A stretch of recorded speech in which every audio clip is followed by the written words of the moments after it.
आपने पेशन गोई की है कि खान साहब जो हैं वो जल्द बाहर नहीं आ रहे, तो ये तमाम मुज़ाकरात का सिलसिला जो चल रहा था, ये सब, क्योंकि आप कहते हैं आप बड़े प्रैक्टिकल हैं और प्रैक्टिकलिटी पे बिलीव करते हैं, तो ये सब सिलसिला जो था ये आपके ख्याल में बिल्कुल ही एक इम्प्रैक्टिकल अप्रोच थी? देखिए जी, दोनों का हदफ जो था गवर्नमेंट का और पीटीआई का, वो क्या था? एक ही हदफ है दोनों का। गवर्नमेंट चाहती है कि उनकी ऑपोजिशन का लीडर जो है वो जेल में रहे, और पीटीआई भी चाहती है कि इमरान खान साहब जेल में रहे, तो वो जेल में। तो दोनों का हदफ एक है।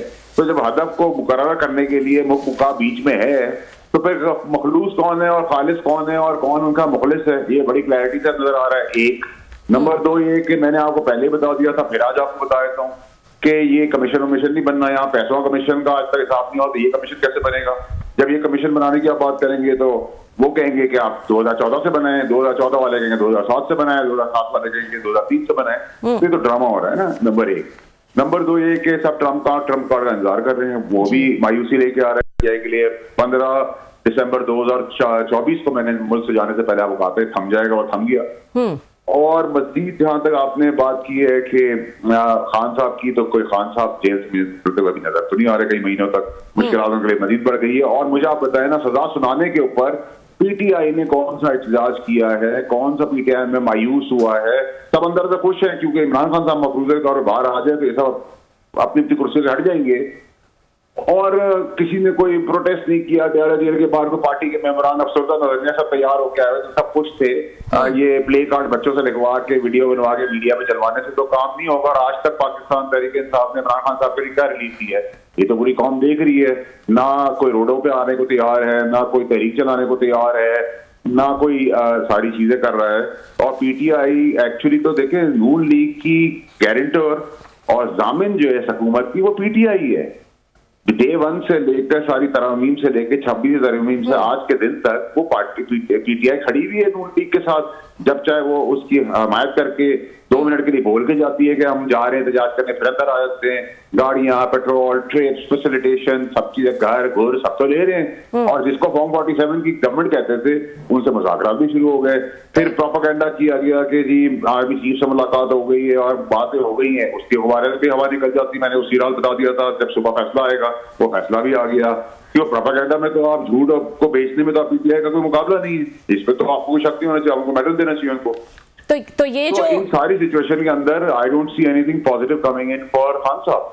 तो ये तो आप बड़ा इल्जाम जो लगा रहे हैं, ये मुज़ाकराती कौन सी क़यादत है ये पीटीआई की जिसपे जो सिंसियर नहीं है मुज़ाकरात को लेकर या इस पूरे प्रोसेस को लेकर? एवरीबडी इज कॉम्प्रोमाइज, सब कॉम्प्रोमाइज है। और ये तहरीके इंसाफ, ये पाकिस्तान तहरीके इंसाफ हो गई है। जैसे इनके पाकिस्तान है वैसे तहरीके इंसाफ पाकिस्तान, पीटीआई पाकिस्तान है।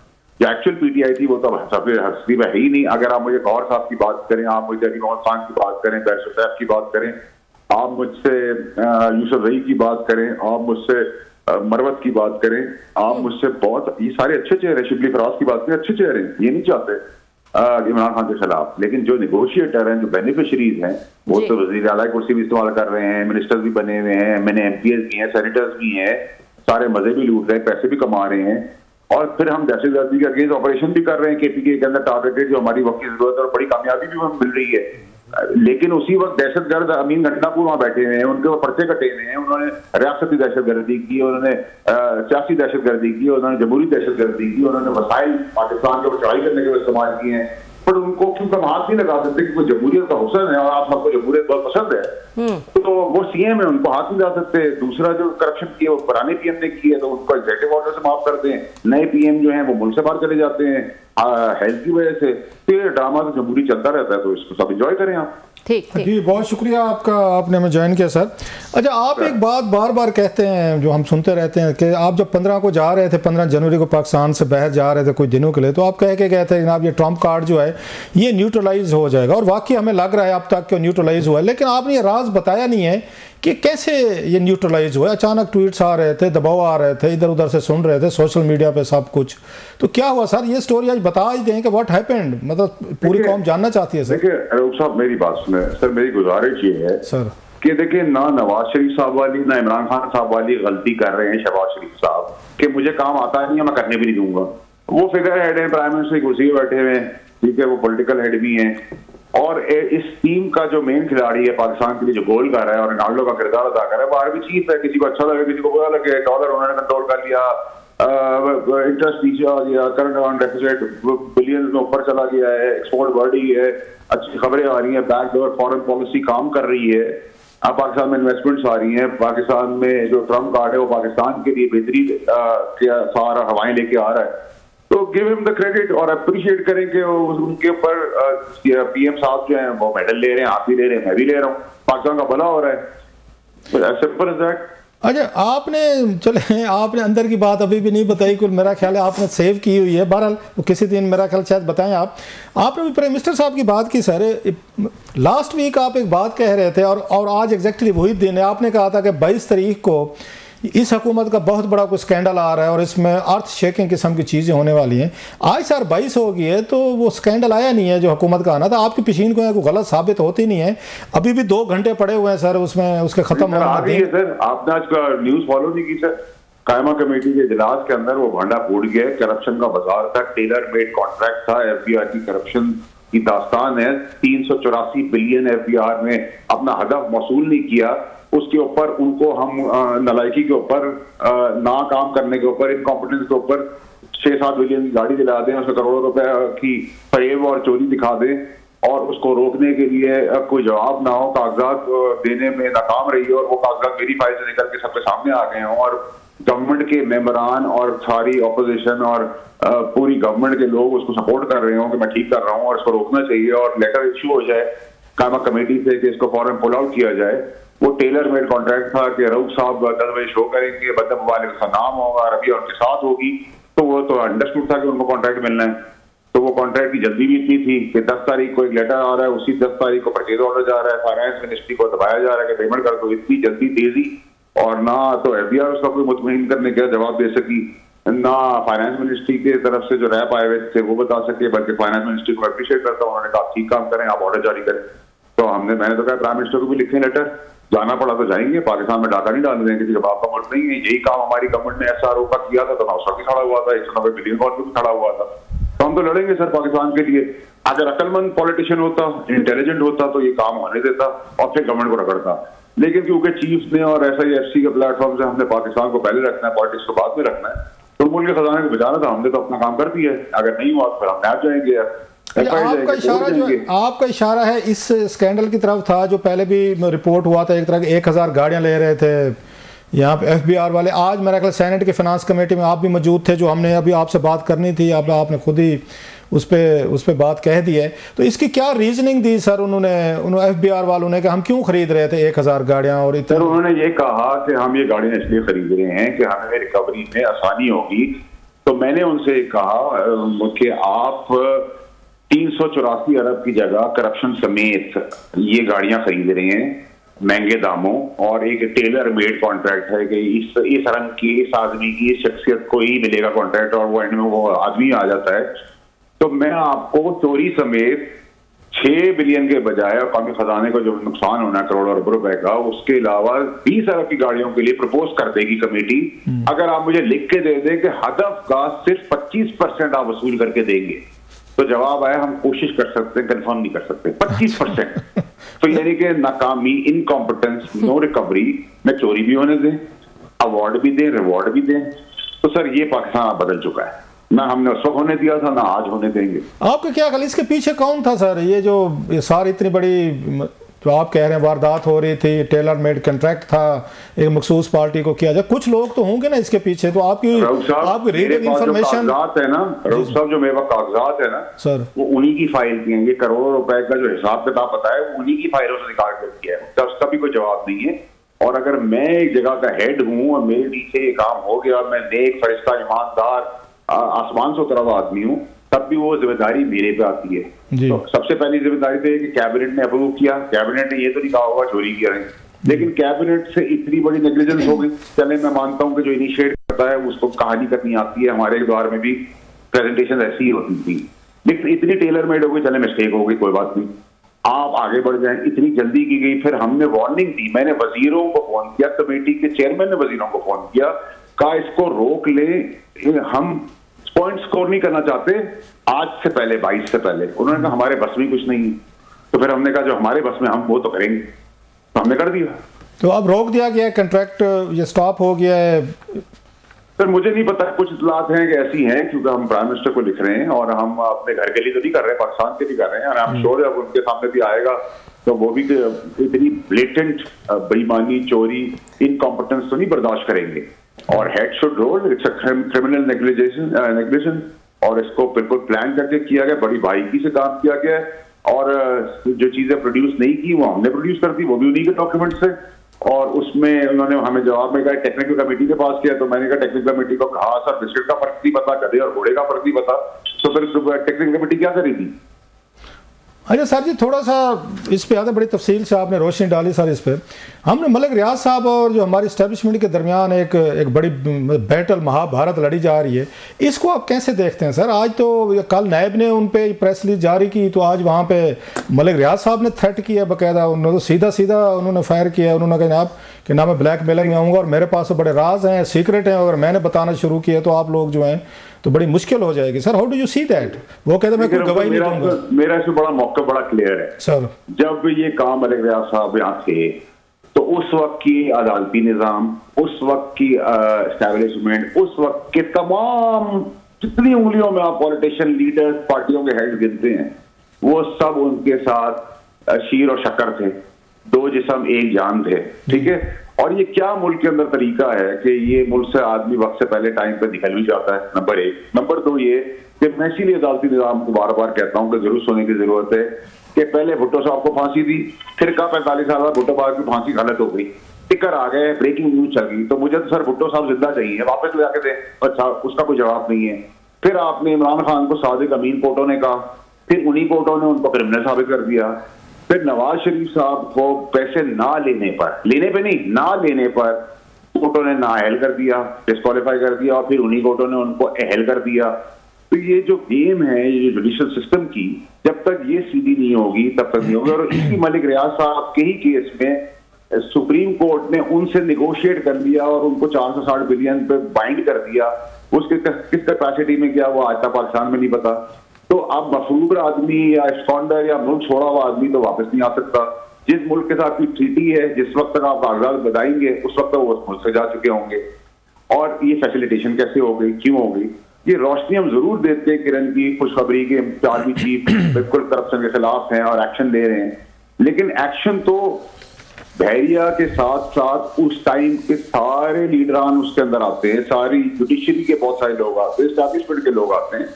तो फिर ये तो कट्टा जो है वो जो अंदर है उनको तो पकड़ लें, जो बाहर है चले हम ऐसे कर लेंगे बहरिया के। आपने भी देखा होगा फैसल साहब कि नैब की एक बहुत बड़ी दहशत रही है। हमने इसको बड़ा करीब से रिपोर्ट भी किया पहले दिन से कि 99 ऑनवर्ड जब ये बना था उसमें मार्शल के बाद मतलब दहशत होती थी, लोग कांप जाते थे, डर जाते थे। वही गब्बर वाला वो काम था कि अगेन कोसों दूर तक बच्चे भी वहाँ सुलाना होता था, वो ये कहते थे गब्बर आ रहा है, तो फिर ये कहते थे नैब आ रहा है। तो ये हिसाब चलता था। और आज उसी नैब को वहाँ पे मलिक रियाज साहब जैसे बंदे ने उन्होंने मतलब सीधी फायरिंग की है और उन्होंने सीधा उनको वापसी थ्रेट किया है sir. So what went wrong with the NAB? तो नैब को पॉलिटिकली तौर पर यूज होती रही है, एस्टैब्लिशमेंट इतनी ताकतवर चीज थी, आज उन्होंने एस्टैब्लिशमेंट को भी उन्होंने खरी खरी सुना दिया ना कि मैं आपसे डरने वाला नहीं हूं, मैं इमरान खान के साथ खड़ा हूं। मैं नैब पॉलिटिकली तो बिल्कुल यूज होती रही है, लेकिन आज की नैब के अंदर से जो चेंज है, जो पॉजिटिव चीज है वो ये है कि आर्मी चीफ जो है जनरल आसिम मुनीर साहब, उन्होंने अपने इदारे के तगड़े और बड़े अफसर का एहतसाब शुरू किया है। तो हम उस किरण के तहत और जो कर रहे हैं पाकिस्तान के काम, उससे वो तवक्को रखते हैं और एक्सपेक्ट करते हैं, और ऐसा ही होगा कि कोई विक्टिमाइजेशन इसके अंदर नहीं होगी। लेकिन मेरा सवाल ये है कि यूएई के साथ तो आपकी शायद ट्रीटी साइन हो, लेकिन जब तक कागजात पहुंचाएंगे वो यूएई से निकल जाएंगे। और इससे पहले आपने पाकिस्तान में किससे क्या रिकवर होते देखा है, किसको आज इतनी बड़ी चोरी हो रही थी, क्या हुआ देखते हैं।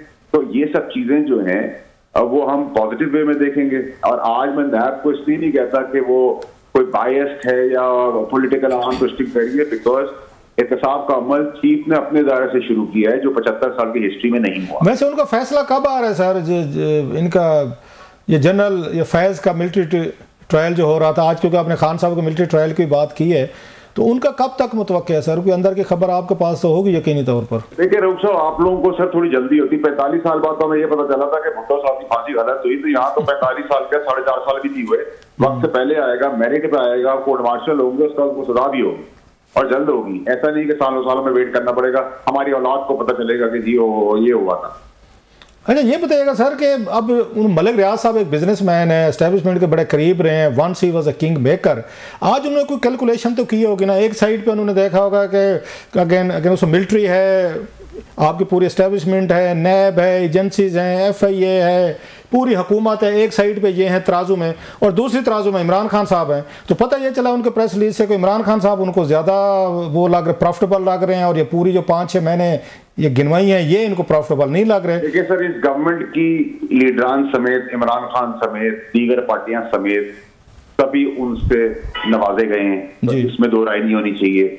नंबर 2 ये कि इस एस्टैब्लिशमेंट को इसलिए कोई फर्क नहीं पड़ता कि अगर उनके पास कोई राज है वो राज पोशीदा भी करेंगे। तो पुराने अदवार की तो हम बहुत सारी चीजों पर सवाल उठाते हैं और उस पर एक्शन भी लेते हुए देखते हैं। अगर वो दे देंगे तो एक्चुअली पाकिस्तान की खदमत हो जाएगी, उनके खिलाफ भी एक्शन शुरू हो जाएगा जिनके सबूत उनके पास है। तो ये तो बड़ी ब्लैक एंड व्हाइट चीज है। इस एस्टैब्लिशमेंट को या जनरल चीफ ऑफ आर्मी साहब जनरल आसिम मुनीर साहब की क़यादत में जो फौज चल रही है, इनको कोई डर उसके अंदर किसी किस्म का खौफ या कोई इंटरेस्ट रिलेटेड चीज के लिए कोई है नहीं। तो ये तो चाहेंगे कि वो दे दें ताकि जो यहाँ रह गए हैं वो भी उनके साथ भी तसाब का अमल शुरू हो। मतलब जो माजी का कोई उनका जो इशारा है मलिक रियाज साहब का, वो माजी के जर्नेलों की तरफ है कि जनाब के माजी के जो मतलब फौजी अफसरान थे, जर्नेल थे, उनके साथ मिलना जुलना, खाना पीना, लेना देना, सबूत, वो कहते मेरे पास सबूत भी हैं। जी सर। सर देखें, उनके पास ये भी हो सकता है, इनके पास पॉलिटिशियन की चीजें भी होंगी, उनके पास जुडिशरी की भी चीजें होंगी, उनके पास ब्यूरोक्रेसी की भी चीजें होंगी, उनके पास सब होगा। तो मैंने यही तो कहा ना कि उस अकेले को आप कसूरवार तो नहीं ठहराएंगे ना। उसके उस वक्त के जो सारे चैंपियंस थे जिन्होंने बेनिफिट लिया और पाकिस्तान को नुकसान पहुंचाया बकौल नैब प्रेस रिलीज के तहत, तो फिर अकाउंटेबिलिटी तो क्रॉस द बोर्ड होगी। नंबर 1। अब उसमें कितने हैं, कितने निकल गए हैं, जो अगर वो कह रहे हैं मेरे पास बहुत शवायद है तो वो दे दें ताकि उनका तो काम शुरू कर दें। अच्छा लास्ट फैसल साहब, अगर वो ये शवाहद दे देते हैं साबिक जर्नलों के खिलाफ, मिलिट्री अफसरान के खिलाफ, जिसका आज उन्होंने हिंट भी किया है कि मेरे पास हैं, तो क्या जनरल आसिम मुनीर साहब उनके खिलाफ भी ये मिलिट्री ट्रायल करेंगे और उनको मिसकंडक्ट पे बुला लिया जाए? जनरल आसिम मुनीर साहब जो हैं, उनका सगा बेटा भी किसी चीज में मुलविस हुआ तो वो उसको भी नहीं छोड़ेंगे।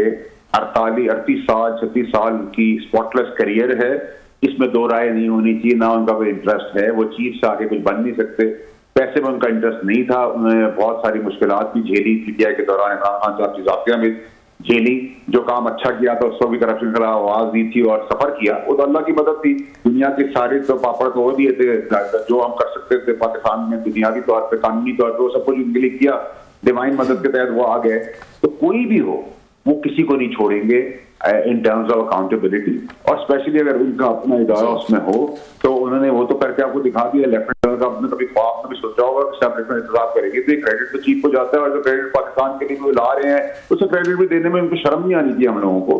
तो हम तो हैं ही नालायक, हम तो हैं बेईमान, हम तो हैं चोर, हम तो हैं कमजोर, हम तो कमरे में माफी मांगते हैं, हम बाहर जाके गालियां देते हैं, हम मुल्क को भी दाव पे लगा देते हैं, हम अपनी माँ में जो मुल्क के पास था उसको बेचने को तैयार है।